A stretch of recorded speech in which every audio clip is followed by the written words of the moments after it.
Muy bien, pues tenemos este tiempo de preguntas y respuestas.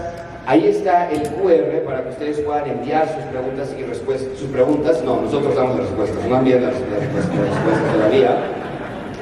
Pero pueden enviar en ese QR las preguntas, por favor, y con gusto vamos a tratar de llevarlas. Algunas ya me han llegado aquí, si quieren seguir enviando, por favor. Y vamos a tomar aquí la respuesta. Javier, tú ya tienes un micrófono y podemos compartir este entre nosotros. La primera pregunta: ¿hasta qué punto es bueno insistir a alguien sobre el Evangelio e invitarlo a la iglesia y que tampoco sea malo o no provechoso?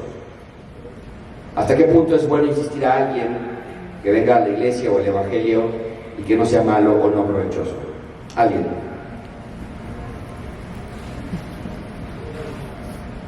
Yo asumo que la pregunta quizás está orientada a cuando alguien se siente tal vez como invadido de tanta insistencia de tal vez un familiar que le dice: mira, ya no sigas, ya no insistas. Pero yo creo que el deber de nosotros, si bien es cierto, no vamos a respetar a las personas, pero aunque se sientan irrespetadas por el Evangelio, si yo amo a la persona, yo buscaré todo el tiempo hablarle de ello. Obviamente quizás también la forma, habría que analizar la forma en que le está compartiendo el Evangelio, tal vez no sea la más adecuada. Tal vez, me imagino, porque en nuestro país es muy normal decir: ay, que tú eres pecador, trae el infierno. Tal vez no es la manera, ¿verdad? Y hay que buscar, digamos, la forma correcta para cada persona. Una vez escuché a un predicador decir: asegúrate de que te odien por causa del Evangelio, no porque eres odioso. Eso. ¿Alguien más? El apóstol Pablo les dice con urgencia: les ruego, reconcíliense con Dios. Es una actitud de humildad de predicar y anunciar, proclamar el Evangelio. Si tienes una actitud de arrogancia, lo que van a hacer es, no van a querer saber nada de Cristo. Cuando tú les ruegas, muestras humildad y reflejas a Cristo. Muy bien, para seguir avanzando con las preguntas, excelente, creo que es suficiente sobre este tema. ¿Por qué en la iglesia y entre los cristianos hay tanto tabú con respecto a la psiquiatría cuando clínicamente se diagnostica que esa persona necesita medicarse? Porque ya representa un peligro para ella misma y para los demás. ¿Y qué libros podrían recomendar al respecto? Ok, bueno, yo, creo que hay yo no lo pensaría como un tabú. Creo que sí hay una mala explicación a veces de la parte de nosotros como pastores, donde no es que estamos en contra de los diagnósticos que se dan, las observaciones que algunos expertos dan, conductas que son a veces hasta de libro y muchas veces son conductas de libro de texto, ¿no? Y tienes esto y tienes aquello otro y no duermes y alucinas y ves esto o aquello, escuchas voces y demás. Y no es que estemos en contra de eso, pero nosotros simplemente creemos, hermanos, que la palabra de Dios es suficiente para cada uno de nuestros problemas. Los problemas del corazón se tratan con la palabra de Dios, y los problemas médicos se tratan con la medicina, desde luego, y hay situaciones en las que las personas tienen que asistir a un médico y gestionar su salud y ver qué es lo que está pasando, qué es lo que lo está provocando, pero los problemas del corazón se atienden con la palabra de Dios, y estamos convencidos de que la palabra de Dios es suficiente para cada uno de ellos. Esto, de nuevo, no es negar la existencia de ciertos diagnósticos, simplemente es elevar la palabra de Dios para aquel que nos creó y poder descansar en su fidelidad. Eso es lo que yo tenía que decir, no sé si alguno de ustedes. Libros que recomienden acerca de ese tema, sí, claro. Hay uno de Boyema que se llama ¿cómo se llama? Es algo sobre medicación. Bueno, descripciones. Algo del cerebro. Bueno, Evi acaba de sacar uno muy bueno que es el Dr. Hodges, Charles Hodges, y Evi lo acaba de publicar. Excelente libro, manual clínico, si no mal recuerdo, o algo por el estilo, muy bueno. Y el de Poema que está haciendo referencia es algo del cerebro, correcto. Descripciones y prescripciones. Descripciones y prescripciones, muy bueno también. Exacto.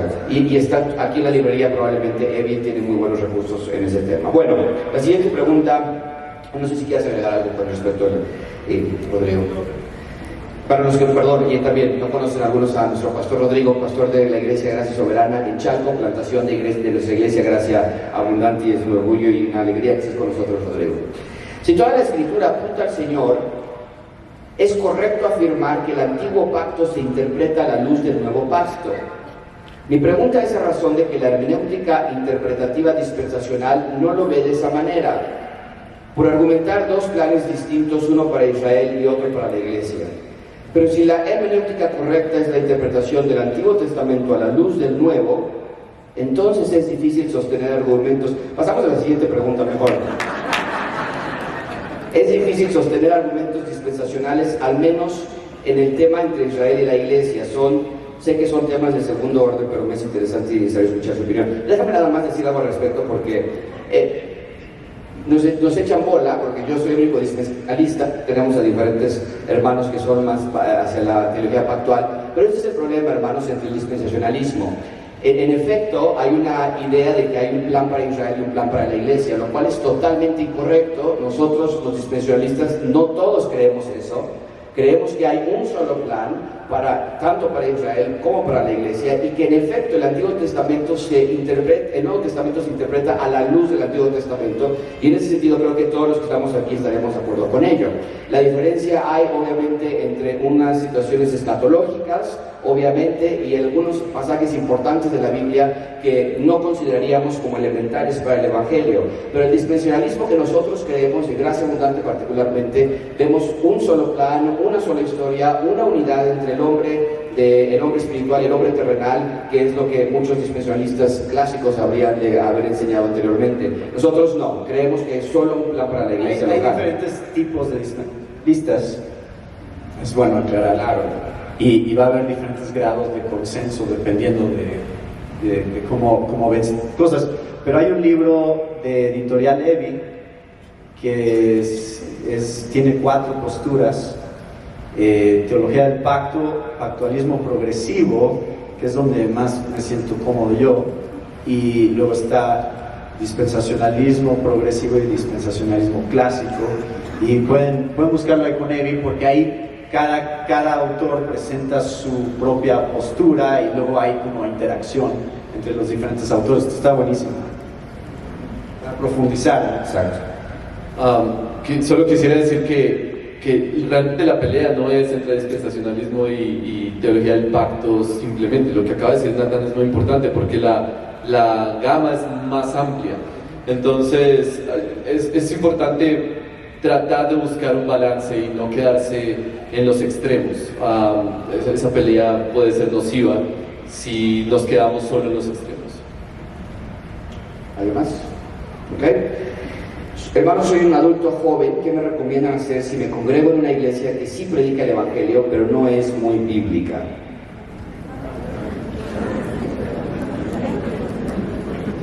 Y la verdad, hermanos, es que es un tema, es una pregunta muy interesante, me parece muy buena. ¿Qué se hace en esos casos? Rodrigo.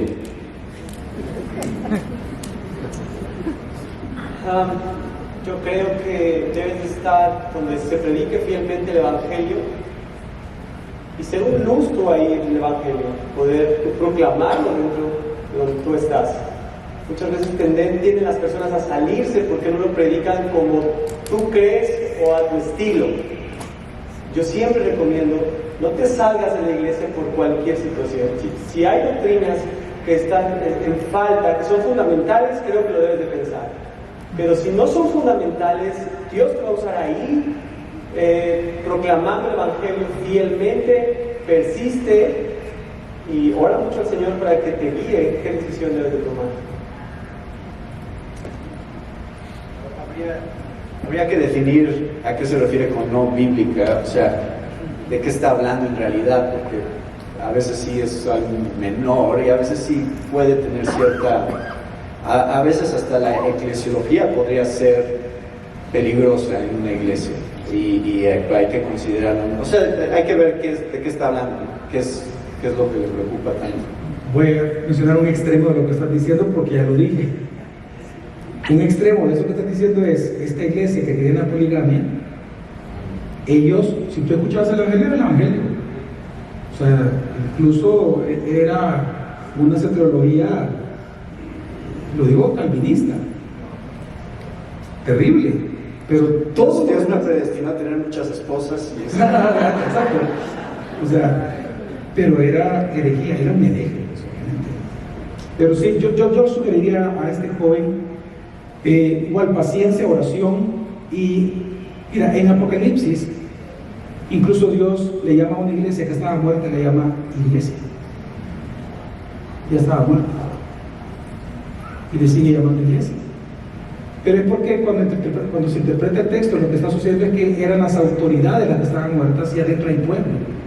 Entonces, mantente ahí, hermano. De verdad, como dice aquí el pastor, que sea tu última opción salirte, porque quizás por alguna razón Dios te tiene allí. Y qué bueno que sea. Y si no es por eso, de igual manera, insiste.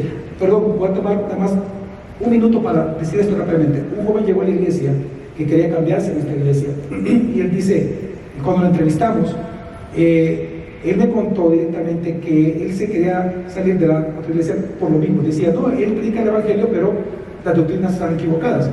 Entonces yo le di este consejo que continúa. Yo no te puedo seguir, nosotros como iglesia no podemos recibirte hasta que tú hables con tu pastor, externa de tu preocupación, dile lo que tú conoces, qué es lo que tú recomiendas, porque él es tu pastor. No le tengas miedo. Y él lo hizo, y efectivamente, de verdad, por gracia del Señor, lo escucha, comienza a estudiar y cambia la iglesia, cambia el pastor, sus sermones, cambia muchas cosas, así por 2 años. En esos 2 años yo lo vi al joven y dije, ¿qué tal? Todo bien, pastor, súper bien en la iglesia, qué bueno. Resulta que a los 2 años y medio llega otra vez a la iglesia. ¿Y qué pasó? Le digo, y me pidió otra vez formalmente ingresar a la iglesia y hacer parte de membresía y todo. Y le digo, ¿pero qué pasó?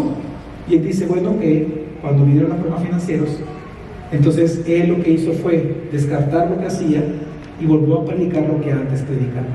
Yo hablé con el pastor y le hice esta pregunta: pastor, ¿tú vas a seguir predicando lo que en este momento está predicando, ya no lo de antes? Y él dijo, lo de antes para mí fue una moda, yo voy a lo que conozco, que es esto. Entonces en ese momento efectivamente tomó la decisión de pasarse, ahí sí lo recibimos, empezó su proceso de membresía y hoy es uno de los que sirven en la iglesia. Es un ejemplo de la paciencia que tiene que tener.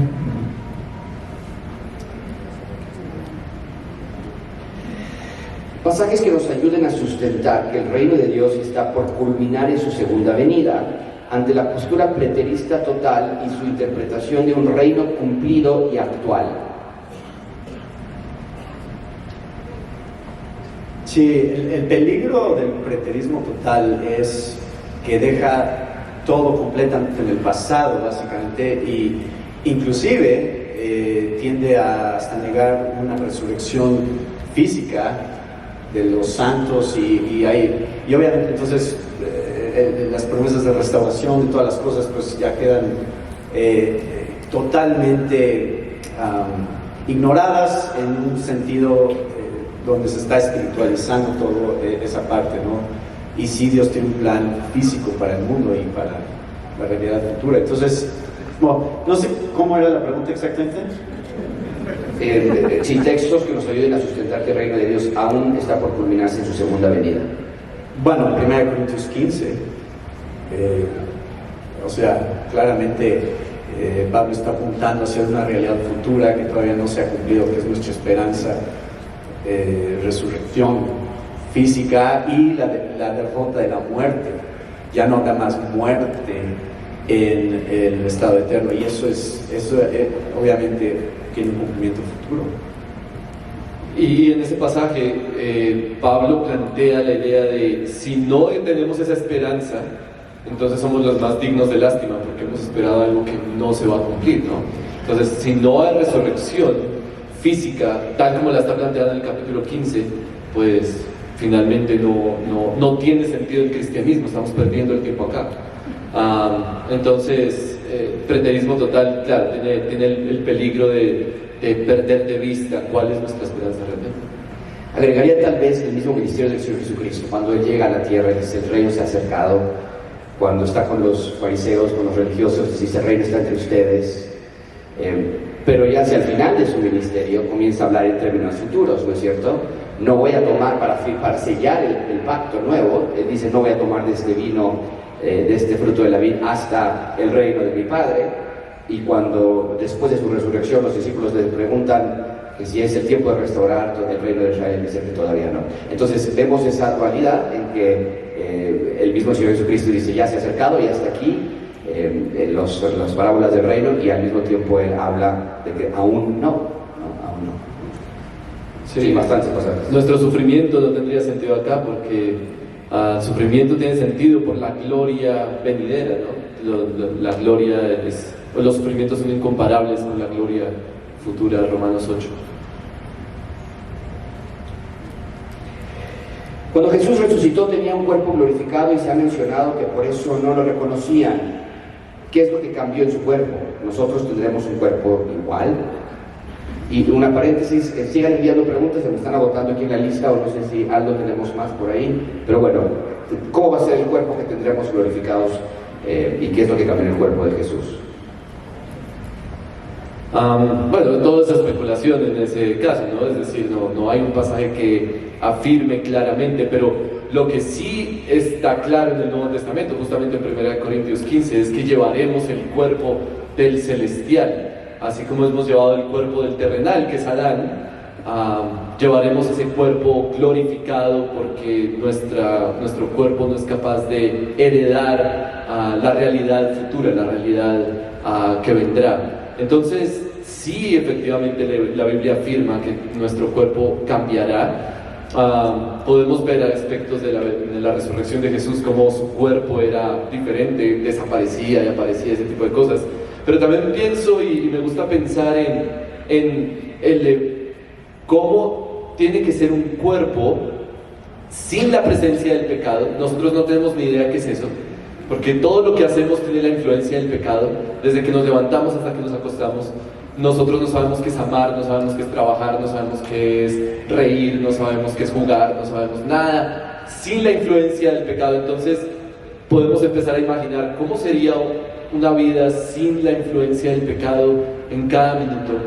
Pero aparte de eso, la influencia que ese cuerpo tendría sobre la creación, porque lo que Adán perdió fue justamente esa soberanía, ese reinado sobre la creación.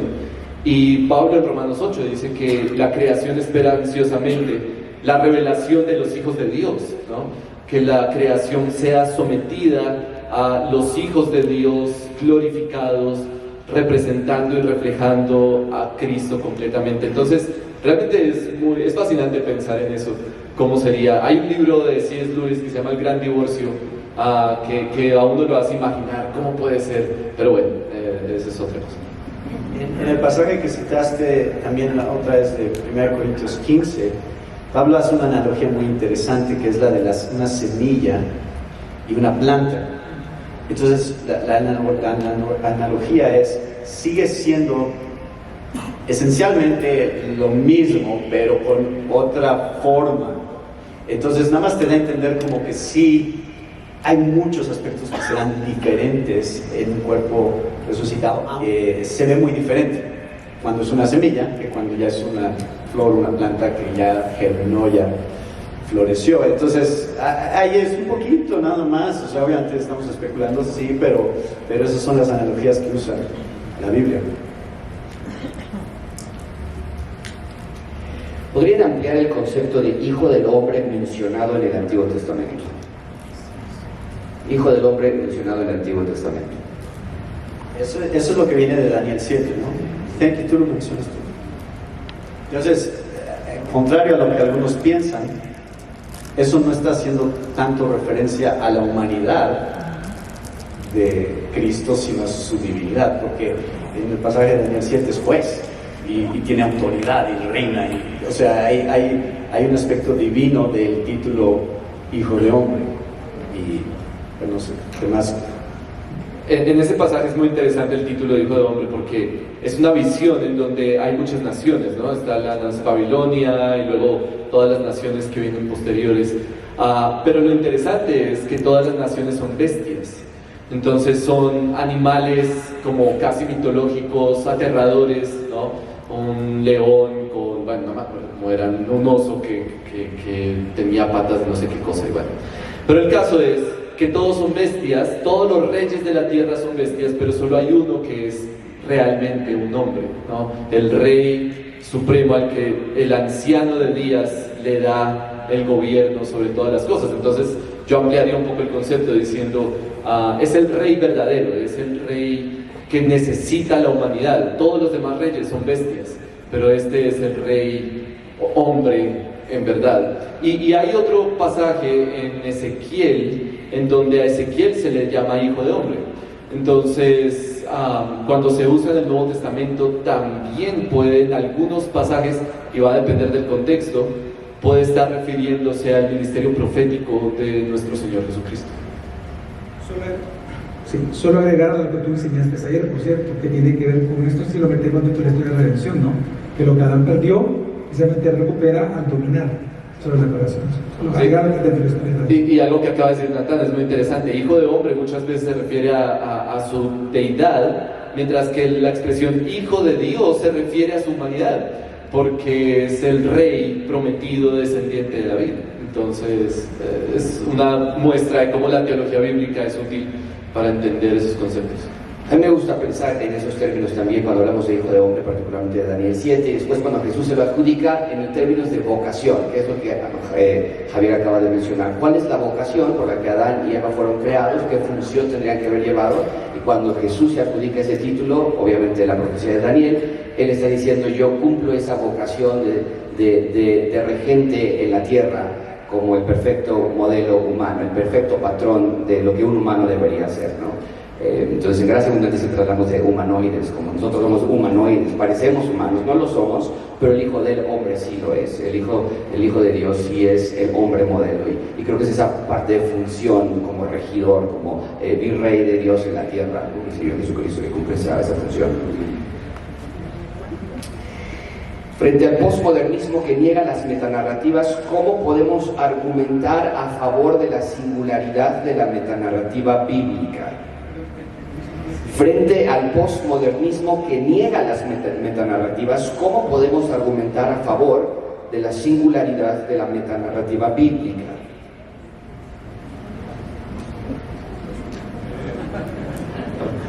Ok.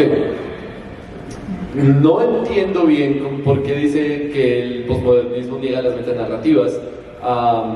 Tal vez sería más bien como que hay un autor que tiene una narrativa en mente que gobierna toda la escritura, porque el posmodernismo básicamente lo que nos dice es: cada uno de ustedes interpretan a su antojo lo que dice el texto, y finalmente el significado del texto depende del lector, no depende del autor, ¿no?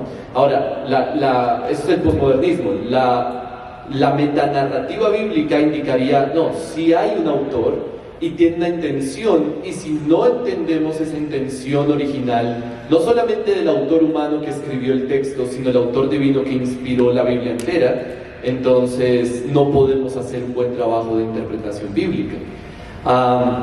Entonces, ¿por qué es importante creer que hay una sola metanarrativa bíblica? Y por ejemplo decir Jesús es el tema central y el Evangelio y su obra es el punto climático de la historia. Bueno, porque si no lo hacemos así, entonces primero estaríamos contradiciendo la Biblia misma. La escritura es inspirada por Dios y es útil. Todo lo que leemos en la palabra de Dios tiene una intención original dada por Dios. Entonces estaríamos tomando el lugar de Dios diciendo: no, yo no creo que Jesús es lo importante, yo creo que lo importante soy yo, o que lo importante es la moral, la ética o ese tipo de cosas. Y básicamente estaríamos contradiciendo lo que el mismo texto está diciendo. Por ejemplo, el pastor Javier mostraba cómo nuestro Señor Jesucristo decía: todo en la escritura hablaba acerca de mí. Entonces, si nosotros no respetamos esa metanarrativa, pues estaríamos contradiciendo a nuestro Señor. Ese es el problema del posmodernismo, otorgarnos a nosotros mismos esa autoridad de decidir qué significa el texto. Solo quisiera agregar algo que no está en la pregunta, de acuerdo completamente con Nicolás, pero no, mientras tú estás aplicando me recordé que en la práctica algo que nos puede servir cómo hablar con alguien que niega esta metanarrativa es la conversación entre Tolkien y C.S. Lewis. Es impresionante que C.S. Lewis después lo menciona. C.S. Lewis lo que dice es que él creía en los mitos, y él decía, lástima que son mitos, decía. Mitos, él se refería a todo tipo de historia, en este caso llamemos un cuento, Caperucita Roja, lo que sea. Entonces Tolkien le dice, pero es que no todos son mitos, dice. Y se hace cuenta que le dice, ¿por qué tú dices eso? Porque hay una gran narrativa, una gran realidad a la que todos los mitos apuntan. Y él dice algo espectacular, Tolkien, dice, ¿por qué a todas las personas les gusta la historia de una bella durmiente? Le dice. Porque todos anhelan el rescate de un Salvador que lo ama. ¿Por qué a todos les gusta la historia de un Peter Pan que vuela? Porque todos anhelan una libertad de sí mismos, de algo que les impide ser. Y así comienzan a sonar diferentes cuentos que le gustaban a C.S. Lewis, y le logran demostrar que por cada cuento eran tan famosos porque apuntan a una realidad de satisfacción que solo se encuentra en aquel que no es un mito, o como él le decía, el mito verdadero, el cual era Cristo. Y es en ese instante que entonces comienza a predicarle el Evangelio, y dice C.S. Lewis, ese día yo me convertí al Señor. Fue a través de explicarlo en la metanarrativa, a través de otras narrativas. Impresionante. Yo solo quería agregar que uno de los mayores peligros al negar la metanarrativa y que las iglesias están adoptando es el pragmatismo. Yo no creo en la metanarrativa bíblica porque quiero adecuar el mensaje a mi audiencia. Y entonces ahí mencionaste toda la exégesis hermenéutica y todo lo que la Biblia narra de sí misma. John Lennon dice, con respecto a esa manera de pensar, postmodernismo, cada quien hace su historia, nadie tiene la razón, tú construyes tu verdad. John Lennon siempre decía, es interesantísimo porque esa pregunta originalmente la hizo Satanás en el jardín del Edén, con que Dios dijo. Y a partir de allí entonces creas tu propia verdad, y entonces vemos que realmente no es el postmodernismo como tal, viene desde el jardín del Edén también. Solo agregar a eso, si nosotros decimos que todo es verdad, entonces nada es verdad. Sigamos la lógica. Si lo que todos nosotros decimos, cada uno dice es verdad, entonces al final no hay una verdad, tiene que ser exclusiva para que sea verdad, si no es verdad. Digo esto porque precisamente dentro del postmodernismo ese pensamiento también es una muestra de que existe realmente una verdad, la gran metanarrativa. Lo digo porque es un silogismo que se contradice a sí mismo, precisamente, que podemos aprovechar para predicar este evangelio. Siguiente pregunta, como nuevos creyentes o creyentes en crecimiento, ¿cómo podemos combatir los argumentos de que la Biblia tiene historias plagiadas de otras religiones politeístas de las primeras civilizaciones? Por ejemplo, el Arca de Noé y la epopeya de Gilgamesh. Bueno, yo quiero hilvanar a lo que acabo de decir. Precisamente eso es. O sea, lo que te acabo de decir es, esta pregunta es lo que responde, esta pregunta se responde con lo que dijimos anteriormente. El hecho de que hay historias o mitos en diferentes culturas nos dice a nosotros que es porque hay un mito verdadero del cual proceden estas ideas. Obviamente habla de lo que enseña la escritura que ocurrió. Nadie estuvo allá en aquel entonces en la creación y todo lo que cuenta Génesis, excepto Dios, que se dio cuenta de todo. Y Él nos narró a nosotros por medio de la palabra. Entonces, cuando nosotros encontramos el Gilgamesh, por ejemplo, cuando habla del arca, no solamente habla del arca, habla de otras cosas que son mitos, y así otros escritos, que en toda Mesopotamia encontramos esos escritos, pero precisamente en apología nosotros ocupamos todos esos mitos para demostrarles que hay un mito verdadero, porque una vez más, si todos los mitos son verdaderos, ninguno de ellos es verdadero. Esa es la lógica. No puede decir todo que es la verdad. Significa que hay una verdad de la cual procede, que es lo que nos cuenta Génesis. Sí, hay muchos recursos apologéticos para contestar a eso. Y muchas veces la gente que saca ese tipo de objeciones ni siquiera las ha estudiado bien. Entonces ni siquiera saben cómo fechas ciertas cosas y cómo estás seguro de que este es cuando, o sea, que este es el original y esta es la copia. Entonces empiezan a surgir contradicciones muchas veces con las mismas personas que afirman esas cosas, simplemente porque nada más lo escucharon y lo repiten sin realmente haberlo estudiado bien, o sea, con la información objetiva. Entonces, hay muchos libros muy buenos que hablan sobre todas esas cosas de los mitos y inclusive cómo se formó la Biblia, crítica textual, todo eso. Algo que creo que la iglesia también padece es que a la gente del postmodernismo no les gustan los absolutos. Tú les hablas desde el púlpito hablando de absolutos y el pastor debe ser valiente con la palabra de Dios y decir, así dice el Señor. Y cuando dudas de eso, ya cambiaste ese absoluto por una mentira. Entonces se necesita valor para predicar absolutos en esta era postmodernista. Muy bien, siguiente pregunta, porque ya empezaron así a caer todas, están muy buenas. ¿A qué se refiere Timoteo cuando habla de que la mujer se salvará engendrando hijos si permanece en fe, amor y santidad con modestia? Bueno, podríamos pensar primero lo que no quiere decir, porque tenemos que pensar desde la historia completa de la Biblia, ¿no? Entonces, no quiere decir que la mujer va a encontrar una manera de salvarse para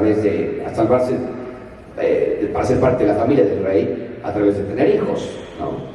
Tampoco está hablando acerca de que es una productora de individuos, de seres humanos, que va a traer a la tierra personas. La manera en la que nosotros lo tomamos, la que yo tomo este texto, es con la metanarrativa bíblica, viendo el revés de Eva desde el inicio, cómo fue engañada y cómo esa posición puede ser revertida en el revés más hermoso de todos, que es a través de una vida espiritual, santa, piadosa y recuperando la función que Dios le había dado a la mujer como ayuda idónea de Adán, ¿no? Sería la manera en la que nosotros lo tomamos. Sí, el pasaje hay que verlo en todo su contexto, ¿no? Entonces, en el versículo 4, Pablo dice, Dios quiere que todos los hombres sean salvos y vengan al pleno conocimiento de la verdad, y por eso hay que orar por los gobernantes y que vivamos una vida tranquila y sosegada para predicar el Evangelio, porque es la mejor forma en la que el Evangelio se va a predicar, se va a extender y muchos van a poder acceder a la salvación. Entonces Dios quiere que el hombre sea salvo, que los hombres sean salvos, pero luego viene y le habla a los varones.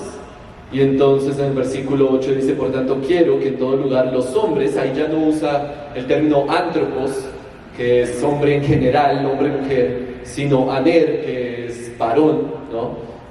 De donde viene nuestro nombre Andrés, por ejemplo. Quiero que en todo lugar los varones oren levantando manos santas sin discusiones. Es decir, es como los hombres expresan su salvación, es como los varones deben demostrar que son salvos. Y con esa misma lógica, entonces el versículo 9 dice, asimismo que las mujeres se vistan con ropa decorosa, con pudor y modestia. Es decir, ahora, ¿cómo la mujer va a expresar la salvación que tiene? Y es a través de una vida modesta, una vida piadosa y, por supuesto, tiene que ver también con la crianza de hijos. Entonces, si tenemos en cuenta el contexto, nos damos cuenta que Pablo está hablando de cómo el hombre y la mujer expresan la salvación que tienen. No está hablando de cómo son justificados, ¿no? O cómo obtienen esa salvación como si fuera por obras. ¿Creen que la teología bíblica es una forma novedosa de leer la Biblia o más bien es la manera en la que el Señor dejó su revelación? Yo creo que la sesión de Javier contesta esa pregunta, pero ¿es algo nuevo? ¿Es una manera nueva de ver la palabra de Dios? ¿O es la mejor, o es la que el Señor dejó para su revelación?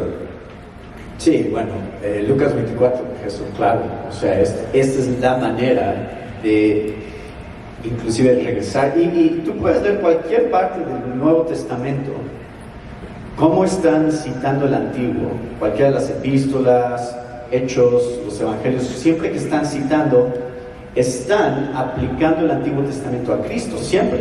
siempre hay una conexión entre quién es Jesús y lo que Él ha hecho y algo que estaba en el Antiguo Testamento ya, y a veces nos sorprende la conexión que hacen y dices, wow, o sea, ¿cómo sabes eso? Pero eso es una teología bíblica profunda que ellos han desarrollado en el Nuevo Testamento y creo que es muy claro, muy evidente. Una vez que lo ves, ya puedes ver cómo los autores del Nuevo Testamento nos enseñan a interpretar la Biblia a la luz de la teología bíblica. Sí, Lucas lo que nos enseña es eso, de que la llave de interpretación bíblica es Cristo. O sea, realmente de Él habla.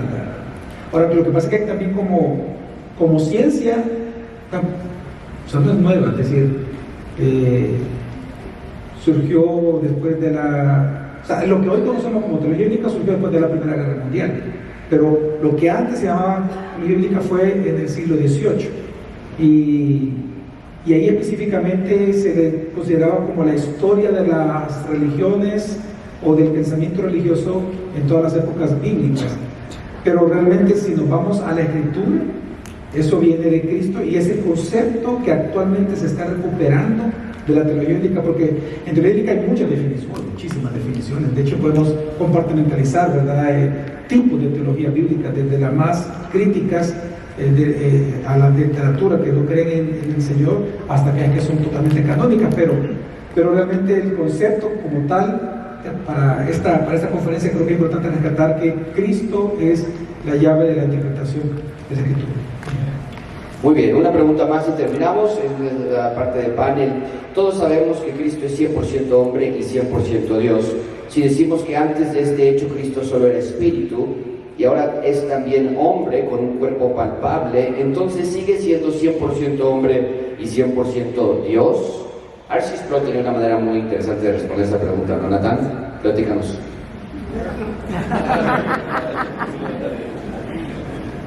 A ver, tú mejor explícanos, porque yo no estoy tratando de pensar exactamente qué es lo Mientras que quizás solo nos pusimos a reír con Nicolás con la pregunta, porque aquí hay una idea equivocada, hermanos, que es importantísimo corregir.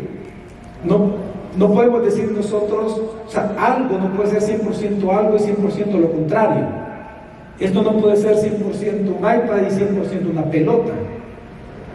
Entonces, como nosotros vemos al Cristo, es que Él es plenamente hombre y plenamente Dios. Entonces, es importante definirlo bien, porque si no cometemos herejías populares, que esa es una de ellas. Es verdaderamente era La que decía R.C. Sproul. Y entonces